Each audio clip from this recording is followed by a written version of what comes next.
Um,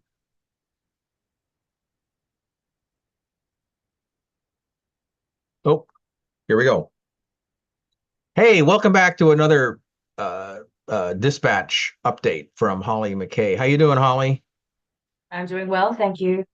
Oh, very good. So for the month of August, you actually went on another one of your trips. So and I'm sure we'll be getting more articles about that shortly. But for this roundup, got four articles that I think we want to go over and dive into a little bit deeper. The first one is, and I was fascinated by this story that you wrote a piece about a massive reduction in poppy production in Afghanistan. Tell us a little bit more about that. Right, so this is an interesting one also for me, who's sort of studied this quite a bit. So when the Taliban first came to power in the early 90s, one of the first things they did was really cut down on the production. Now, there were some nuances. They weren't necessarily cutting down on sort of selling outside of Afghanistan, but they were certainly cutting down and restricting production of poppies. And of course, when the Taliban was once ousted by the United States, US came in and it resumed full force. And the US really poured so much, tens of millions, billions of dollars into poppy eradication in Afghanistan. And mind you, Afghanistan is responsible for 90% of the world's heroin, if you can wrap your head around that. So it was a big task. It really just didn't work for a multitude of different reasons, which we can go into. And if you read the piece, you'll see many of the reasons and things that just didn't work. And I think that comes down to maybe a lack of cultural understanding of how it all works. But in a nutshell, since the Taliban has come back, and it was a little bit of umming and ahhing, were they going to outlaw poppies again? Were they not? And initially, when I was there, it sort of seemed that they weren't necessarily going to stop the selling outside its borders, but their problem was they just didn't want Afghans using the drugs, but they didn't care about, killing other people in other places. So that kind of was the go for a while. And mind you, poppy financing was really what kept the Taliban afloat for a very long time. Um, and now that we're in 2024, last year they really cracked down, and we've seen a massive reduction in poppies coming out of Afghanistan by something like 80 to 90% sort of slashed. So that's quite a big chunk. But like everything, it is a double-edged sword because you've had a lot of farmers involved in this production. I don't think they're necessarily going to get the same revenue from corn crops or anything else. And so, that is going to potentially cause more poverty, more unrest, and there's always another country to fill the void because the demand for something like heroin isn't going down anytime soon. Yeah. Yeah. Well, you know what I really found fascinating about that was that because basically the Taliban doesn't have to raise a lot of money to pay for a war anymore, that the big incentive really for them economically to keep poppy production going at full pace as a cash crop to fight the United States, you know, who is it kind of reminds me of the how people have used uh, plants as a tool of war in the past. I mean, there was the Agent Orange thing in Vietnam, and then which was really to expose an enemy, and in this case, it was to fund one. And so now they said they don't need the money anymore. I did notice that there was a massive investment by the Taliban in agricultural infrastructure to try to create self-sustainability in farms. So it's very, very curious. I'm fascinated by what they're doing in terms of what they're doing for agriculturally over there, and I kind of wish them luck, to tell you the truth. Well, it's a land that is not going to be recognized. The government is not going to be recognized officially anytime soon, in large part because of their treatment and restrictions on girls and women. So they really have to do whatever they can to kind of keep things afloat, so to speak. You don't have the aid going in there, you don't have the attention anymore. The money that was flowing there and a crazy amount just isn't there anymore. So now you have to go internal, and the Taliban has figured out many different ways to fund their governments, whether that's taxing, whether that's charging people for things like parking, which was completely unheard of before. But they're finding whatever little ways they can, and that's hard on the Afghan people too, because again, it is a very impoverished place where people are struggling and now having to kind of pay more for day-to-day lives. But that's really the only way that the Taliban can keep the country afloat somewhat. Yeah, well, which leads us to the next story that I think we want to cover in this month's roundup. In that, so now you've got we better to not call them the Taliban in this, but the Afghan government, because that's what they really are at this point, is now clearly, they're coming off a war footing and coming on to how do we get our economy to work. But that's got another negative consequence that you covered in another article, in that terrorist groups are beginning to find shelter in Afghanistan again. And many of them are beginning to find shelter in Afghanistan. And that, last time that happened, we wound up with, well, 9/11, right? So, like, give us an update on that one and what that article is all about. Yeah, well, I think, it's been a big question 3 years after the US withdrawal. There was obviously a lot of concern initially about terrorist groups kind of regrouping in Afghanistan.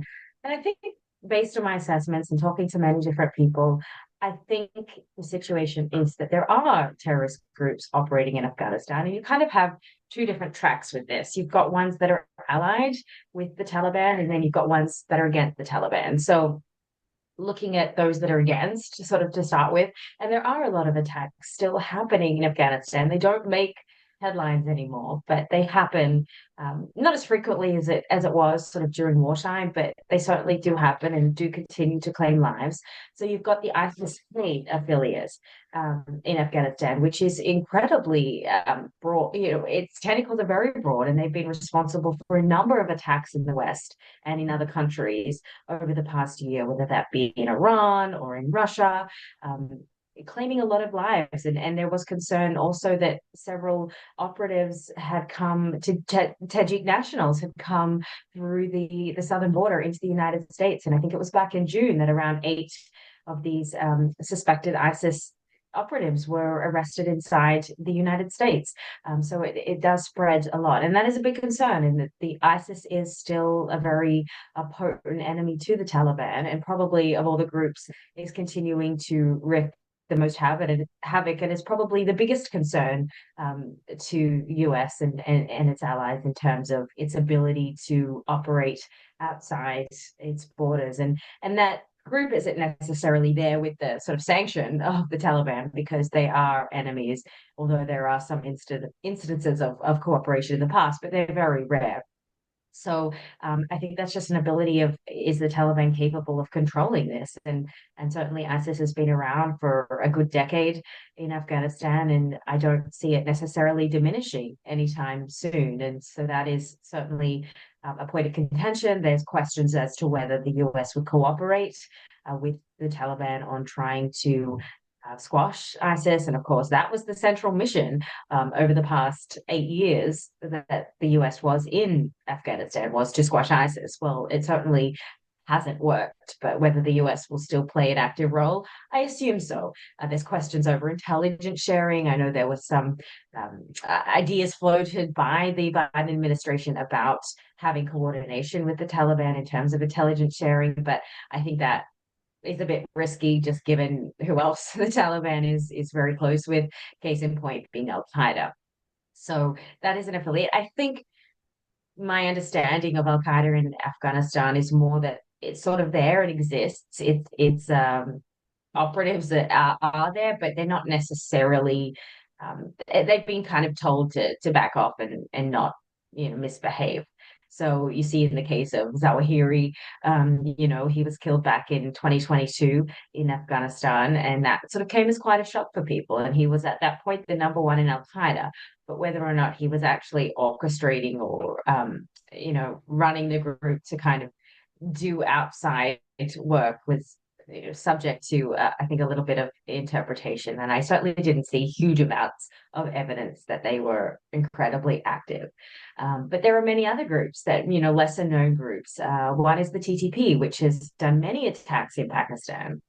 And they're traditionally a Pakistan-based group, Tariqi-i-Taliban. And the Afghan Taliban has done a lot to try to distance themselves from TTP, knowing that TTP is, on the US radar as a designated terrorist group. But I certainly think the amount of attacks that have happened in Pakistan in recent months is a very strong indicator that TTP is very much alive and well and has a very formidable base in Afghanistan that kind of allows them to go back and forth.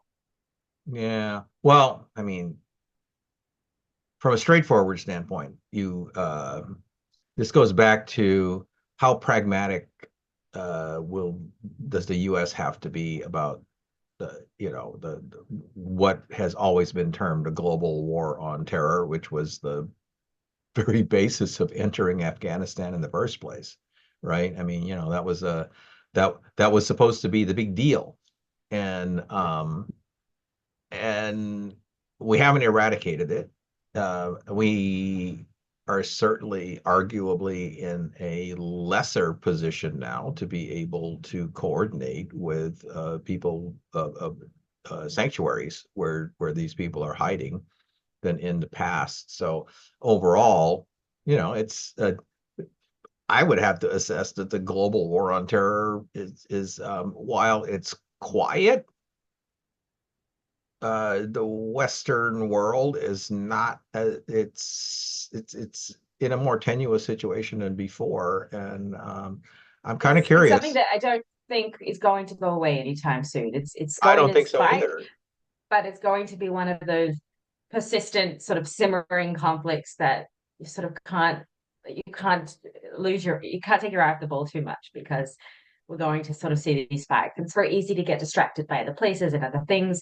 But I Yeah, think certainly with the war in the Middle East, and in any aftermath of that, that recruitment is a concern with that, just given the situation in Gaza. And I think that many disaffected, people around the world are going to be clinging to more of those extremist elements. yeah. I think that Western governments, and I'm including Russia in on that list of Western powers because these terrorist groups target they don't care whether it's the U.S. or Western Europe or the or the Russian Federation. They hate them all, and on pure philosophical grounds. So yeah, certainly not one to take the eye off the ball, even with other conflicts going on in the world. So that's a very important article, I think, from the point of view of things to watch going into the future from a international policy standpoint. So looking forward to continuing coverage on that. To tell you to tell you the truth. And then, so let's transition here in terms of people who are presences on the world stage. So in the last couple of years, the people that have risen to prominence on the world stage have quite shifted around. I mean, like who heard of Zelensky before the Ukraine war started, right? I mean, and then all these kinds of things, and and most Americans really never really fully understood who the leadership matrix of Afghanistan was, or even the leadership matrix of Iraq post Hussein. It's but so now you got entering onto the scene as the next go-between, really following Turkey and its role as a go-between in the Ukrainian war for a while. Um, the India and Modi. Um, I didn't expect that to come out of the woodwork, but but you wrote an article about it, so let's hear a little bit more about like, what's Modi's play in on the world stage at this point because he's rising to prominence. He's able to visit everybody.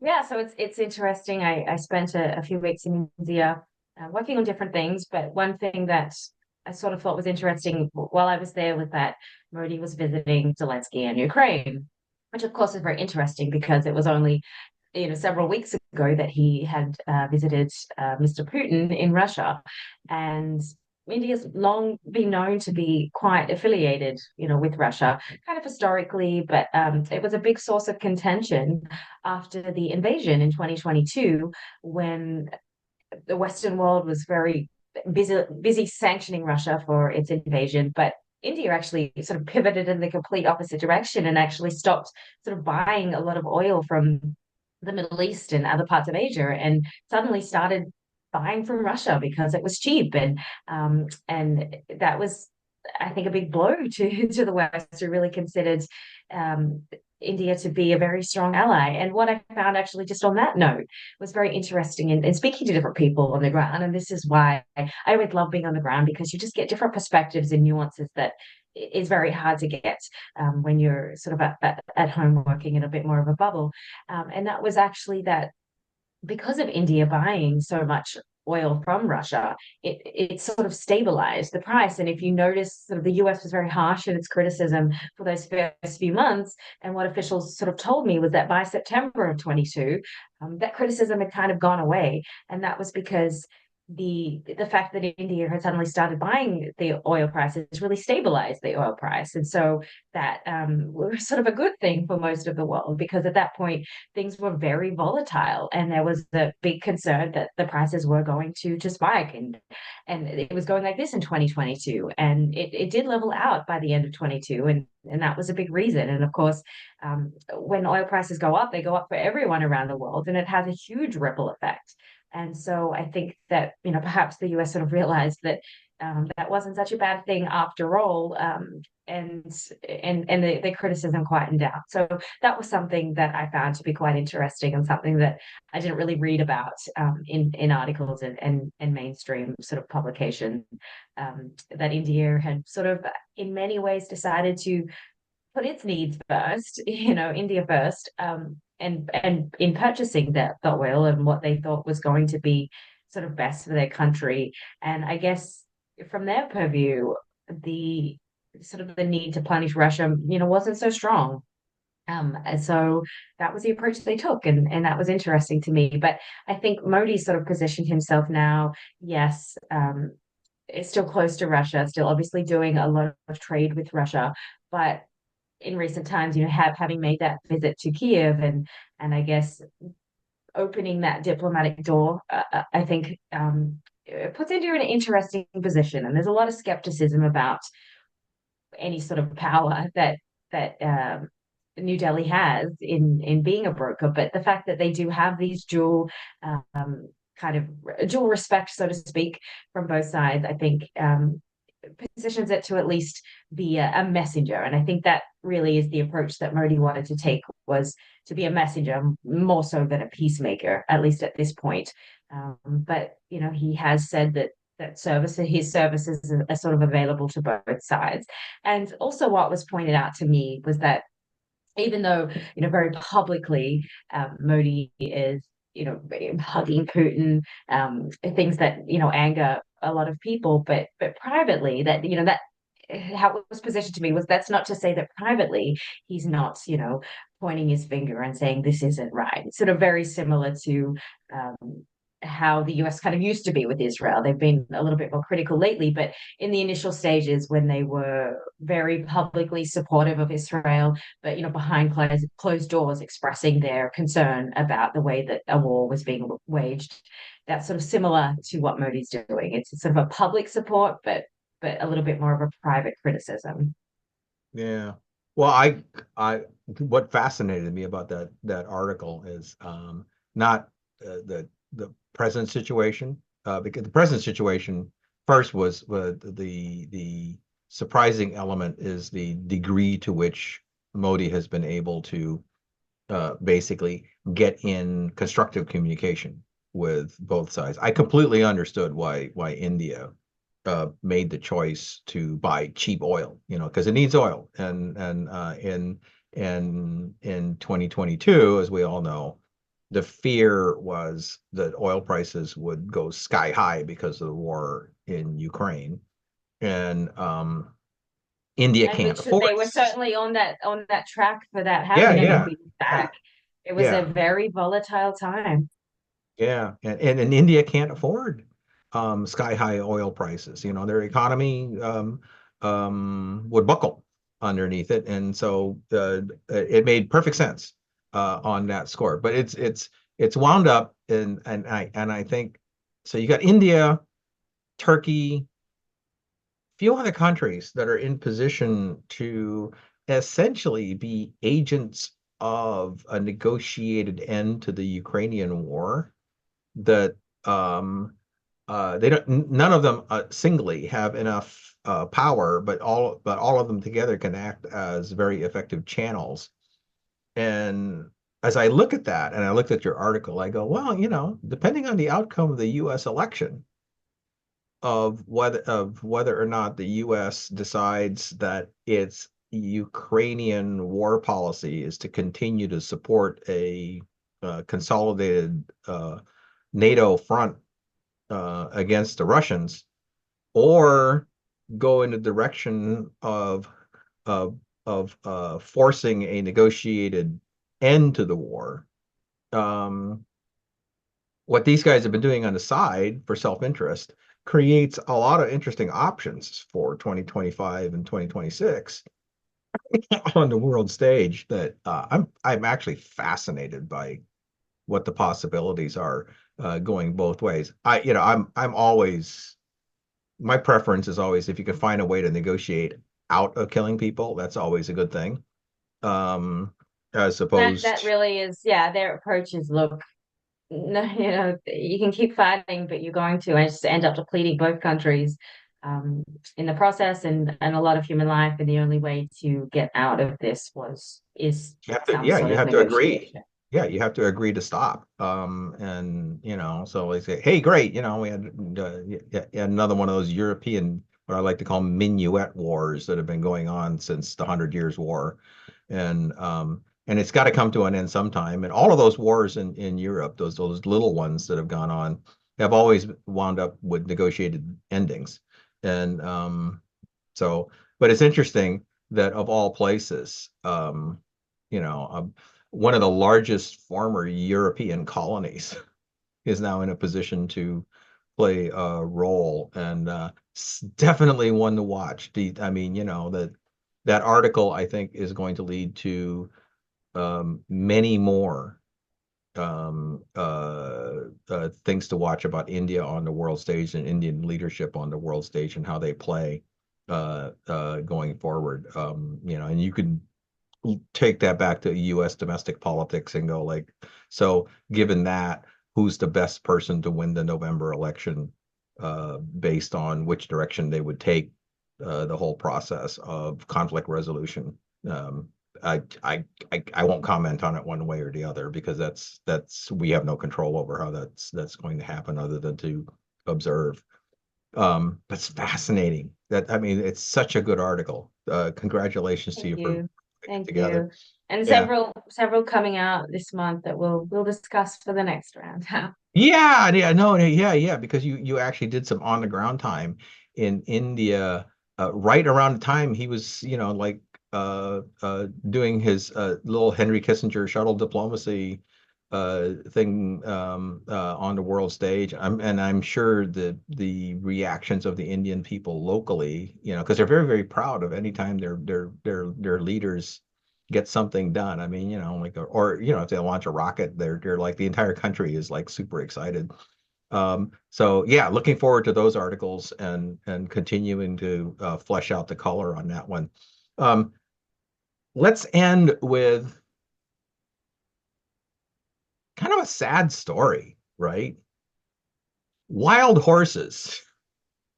And you know, and when I read the article, I the song Wild Horses kept going through my head while I was reading it.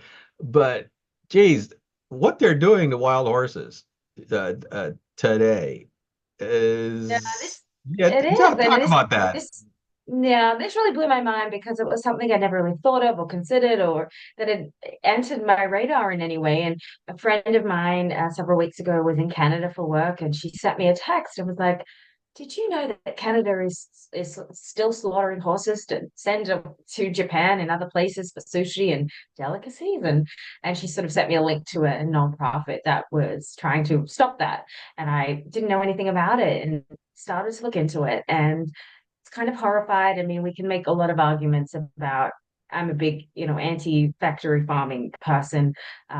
And so hearing about this was sort of mind-blowing. And so in a nutshell, the US used to have several slaughterhouses for horses. So they would slaughter these horses and then they would send them abroad. And mind you, this is sort of a delicacy in many countries, whether that's parts of Eastern Europe, whether that's Asia, it's still a thing. It's not a thing in the US, but it's a thing to eat horse.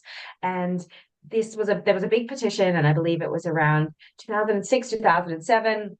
It was outlawed. And then, the slaughterhouses fairly quickly sort of shut down. But that necessarily hasn't stopped the practice. So now, a lot of the time, the horses are shipped to Mexico and Canada, where the practice is still legal, and basically send the horses there to be slaughtered and to be shipped abroad. So the numbers have obviously come down without our slaughterhouses, but tens of thousands of US horses are still sort of subject to this. And it's incredibly inhumane. I mean, my biased view is horses being just the most magical animals on the planet. And so this idea of that happening is sort of really is heartbreaking. And this isn't a conservation issue. This isn't a problem with sort of wild horses, running wild and ruining crops and killing other animals. This is purely because there's a demand for these kind of food and the US is still very much part of that supply chain. And I think that is disturbing to a lot of people. And it's also not even sort of no great health benefit to eating horse. In fact, it's very dangerous because it is such an unregulated sort of meat and potentially toxic. So the upside is purely a self-interest and need. It's not a meat that, serves the poor people. It's a meat that is a delicacy and one that is, the sort of the upper echelons are able to afford it. It's not something that can help sustain a population in any way. So there really isn't, any great reasons that we're still participating in this. Yeah. Well, yeah, I was from a agricultural, standpoint, that last point that you made about like, because they're wild, right? So you have absolutely no idea what the sourcing, what kind of stuff they've been ingesting, um, and it's not like they're farmed, um, but yeah, I kind of found that to be, kind of an interesting thing that there's this demand for boutique meats for high-end connoisseur eating, whales, seals, wild horses, whatever else um, uh, is still out there. And that what was really interesting is how the people are basically corralling them up like bison of old, right? And decimating whatever prairies there are of these creatures. And I don't know to what degree there's wildlife management in terms of herd sustainability is going on and all that, which is basically how complicit is the U.S. government in the whole process. But yeah, I found it an interesting article, and from the point And of there is view, a there is a it's called the Save America's Forgotten Equines, and it's an act that's actually pending in Congress right now. It's been kind of languishing there for a couple of years, and it does have a bipartisan co-sponsor list, and so that would effectively ban the slaughter of horses being sent abroad for slaughter and then human consumption. So that was already done for cats and dogs in 2018, and so there's no reason that this also can't happen for horses. Yeah, yeah, yeah, that's true. And or shouldn't really. I mean, there's better things for people to eat is my opinion on such things. I've yeah, but yeah, it was a bit of a disturbing article to read to see that Should be disturbing, yeah. there's a channel for it. Yeah. Anyway, yeah.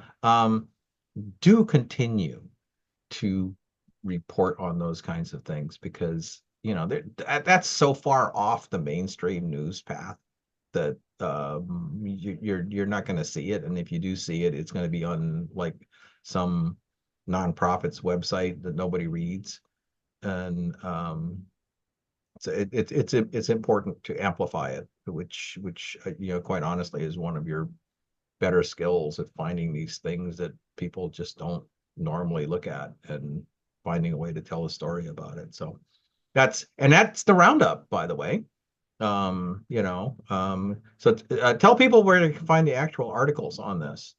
Yeah, you can just visit my Substack. It's at holliesmckay.substack.com. Also, a link on my website, holliemckay.com. And you can please subscribe. You can upgrade your subscription, which is always really helpful to me because there's no advertising, there's no sponsors, so it's just I rely on readers to sort of support citizen journalism, so to speak, and I can continue to hopefully bring to light some of these stories that you won't find in mainstream media.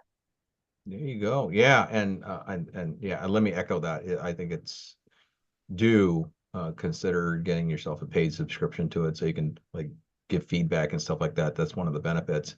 But also, uh, these are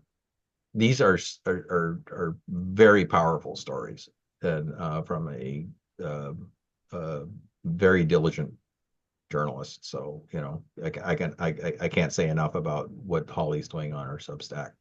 And with that, that ends the August roundup of dispatches from Hollie McKay. Thanks so much for spending time on this episode. I really, really appreciate it. Thank you.